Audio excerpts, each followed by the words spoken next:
Ištrauka iš knygos, kur baigėsi sapnai 17 skyriaus. Jis ėjo ir ėjo tolyn, nieko negvildendamas, neplanuodamas, dairėsi į upinės žuvėdras. Kvėpavo giliai iki svaigulio, tarytum trokšdamas įtraukti visą gėrį bei sklandančią stebuklingą nuotaiką, kad galėtų užkonservuoti šviesų jausmą giliai savyje ir nešiotis kuo ilgiau. O esant būtinybei išsitrauktų prisiminimus, o jie padėtų išgyventi sunkiausiomis akimirkomis. Grįždamas paplūdimiu atgalios, žingsniavo kone skrisdamas ant laimės paukštės sparno. Šypsojosi, nė pats nebūtų paaiškinęs, kodėl jautė be galo stiprų dvasinį pakylėjimą bei norą dalytis tą skaidrę šviesą su aplinkiniais. Sugrįžęs bene į pradinį tašką pakėlė veidą į dangų, ištiesė rankas į šalis ir sukosi. Pamėginus užsimerkti, vyras sumėtė. Gerai, kad tavęs niekas nemato. Išgirdęs skambų moterišką balsą, staigiai sustojo ir susvirduliavo. Bandymas žengti žingsnį baigėsi komišku fiasko. Kojos susipynė, o Vasilijus pargriuvo ant smėlio. Mėgino keltis, tačiau sveikas protas patarė likti kur klūpi.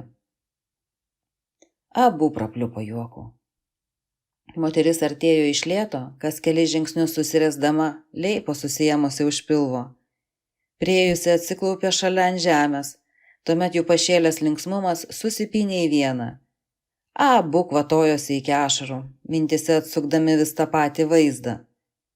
Pamažu rimstant, pakako susitikti jų akims, praeiviai trūkčiojančių balsų pasakyti niekas nemato ir taip paprastai nepaleidžiantis, užvaldęs juoko priepuolis pasikartojo, vėl tėškęsis į juos visa jėga. Vos neuždusau, koščiodama valėsi linksmas ašaras moteris. Net karalius yra miręs nuo juoko, gal bent mirdamas pasijusčiau aristokratu. Sako, kad po tokio juoko visada ateina ašaros. Valydamas akinius šypsojosi rudakė. Jei leisit, paprieštarausiu. Juokas yra streso priešnodis. Apžiūrinėdamas ankstyvo ryto pažįstamą, Vasilijus mėgino šmaikštauti. Šokis išdavė, kad dervišo ordinui nepriklausot, prunkštelėjo pasitaisydama ilgus kaštoninius plaukus. Iš kur esat? Jūsų akcentas gražus. Visgi akcentas jaučiasi, bet aš stengiuosi. Nepriklausau jokiam ordinui, todėl šį šokį skiriu jums, madam. Vasilijus atsistojęs ištiesė ranką, tik dabar pastebėjęs, kokia moteris trapiai liekna.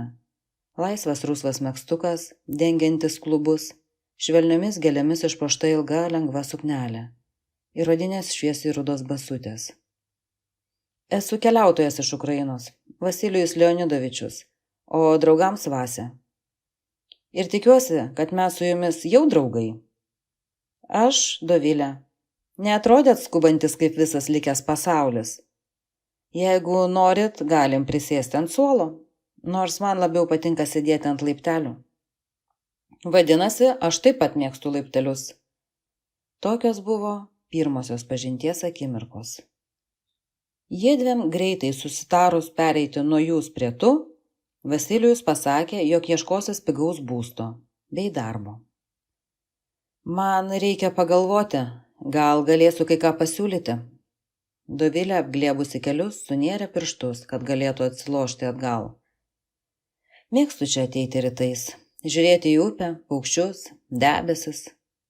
Kurį laiką jiedu sėdėjo tyloje viena šalia kito. Tai buvo retai pasitaikanti prabanga, kai su žmogumi tyla nemažiau jaukiniai pokalbis. Vasilijus slapčiomis nužiūrinėjo nelyg iš dangaus nusileidusią būtybę.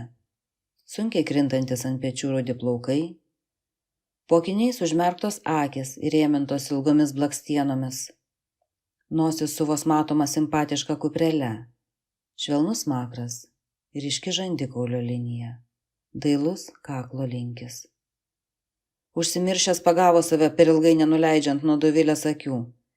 Turbūt abu pasijustų nesmagiai, jei jis staiga atsimerktų. Padrikos Vasilijaus mintys šokinėjo viena nuo kitos. Kažin apie ką jį galvoja? Gal tikrai ką nors pažįsta, kas pigiai išnuomotų būstą? Gal ne šiaip savo čia atsidūriau ir vos neišsusukau kojų? O gal ji vieniša? Gal galėtume kurti ateitį? Ji dieviško grožio. Vyras pakratė galvą su minčių likučiais. Pasitrynęs veidą delnais, pasisuko į paplūdimį. Gerėdamasis bangelėmis ir auštančia diena, patenkintas draugija vėl šypsojosi, prisimindamas dervišų šokį bei nevaldomą rytinį juoką. Vienos mintys keitė kitas. Jo žydros akys rimtėjo, lūpų raukšlelės darėsi vis liūdnesnės. Džiaugsmingos akimirkos blėso. Jas keitė reikšmingi prisiminimai, verčiantis nepasitikėti savimi. Jeigu šiai trapiai būtybei papasakočiau apie save, tikriausiai ji pasistengtų greičiau manimi atsikratyti. Mano išpažintis nutrauktų dar neprasidėjusią draugystę. Juk nežinia, kaip ji sureaguotų alkoholiką, turėjusi daug, bet praradusi viską. Dažniausiai žmonių reakcijos nuspėjamos. Vasilijus pamankštinės ištiesė nutirpusias kojas, mestelėjo kuprinę už nugaros. Padėjęs ant jos galvą prigulė, išsitiesdamas visų ūgių. Užsimerkęs, giliai atsiduso. Vedžiojamų šunų amsėjimas bei automobilių ūžimas išdavė, kad miestas jau rąžosi ir tuoj visiškai nubus. Jeigu norėsi gyventi pas mane, dabar turėsi padaryti 2 dalykus. Vyras iš netikėtumo atsisėdęs net susvaigo. Pas tave? Gerai, norėsiu. Kokius dalykus? Paklausė greitai, lyg automatiškai nesuprasdamas, apie ką eis kalba. 1.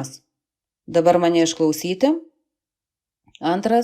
Šiukštu nerodyti gailesčio. Vyras sutikdamas lėtai linktelėjo galvą. Jis nesitikėjo tokio greito, konkretaus pasiūlymo. Gal jo svajonės išties pildosi? Aš turbūt greitai mirsiu. Aš sergu. Vasilijus išplėtė akis.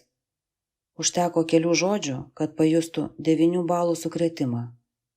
Dabar jo baimė prisipažinti dėl alkoholizmo atrodė tokia vaikiška. Jis būtų vos pradėjęs lankyti gyvenimo mokyklą. O ji jau senokai apsigynusi disertaciją. Kurį laiką stojo tyla. Vyras kiek palaukė, neatitraukdamas nuo Dovilės akių. Skaitė Emma Rothwell.